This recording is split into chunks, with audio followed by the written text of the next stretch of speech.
I want to turn to Afghanistan. It came up in the first hour of the debate, and we witnessed a poignant moment today on Capitol Hill, honoring the soldiers who died in the chaotic withdrawal from Afghanistan. I do want to ask the Vice President, do you believe you bear any responsibility in the way that withdrawal played out? Well, I will tell you, I agreed with President Biden's decision to pull out of Afghanistan. 4 presidents said they would, and Joe Biden did. And as a result, America's taxpayers are not paying the $300 million a day we were paying for that endless war. And as of today, there is not one member of the United States military who is in active duty in a combat zone in any war zone around the world, the first time this century. But let's understand how we got to where we are. Donald Trump, when he was president, negotiated one of the weakest deals you can imagine. He calls himself a deal maker. Even his national security advisor said it was a weak, terrible deal. And here's how it went down. He bypassed the Afghan government. He negotiated directly with a terrorist organization called the Taliban.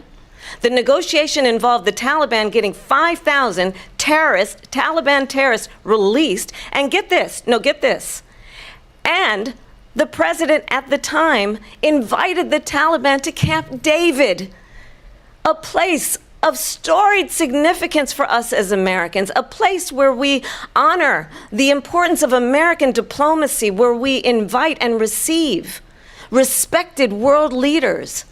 And this former president, as president, invited them to Camp David because he does not again appreciate the role and responsibility of the President of the United States to be commander-in-chief with a level of respect. And this gets back to the point of how he has consistently disparaged and demeaned members of our military, fallen soldiers, and the work that we must do to uphold the strength and the respect of the United States of America around the world. Vice President Harris, thank you. President Trump, your response to her saying that you began the negotiations with the Taliban. So if you take a look at that period of time, the Taliban was killing our soldiers, a lot of them, with snipers.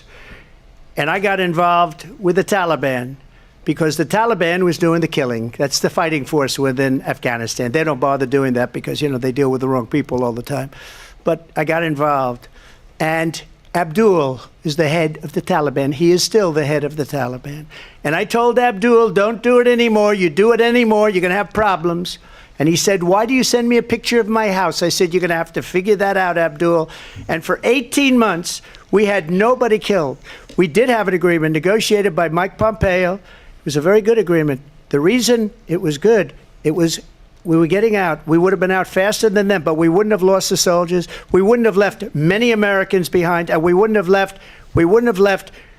$85 billion worth of brand new, beautiful military equipment behind. And just to finish, they blew it. The agreement said you have to do this, and they didn't do it.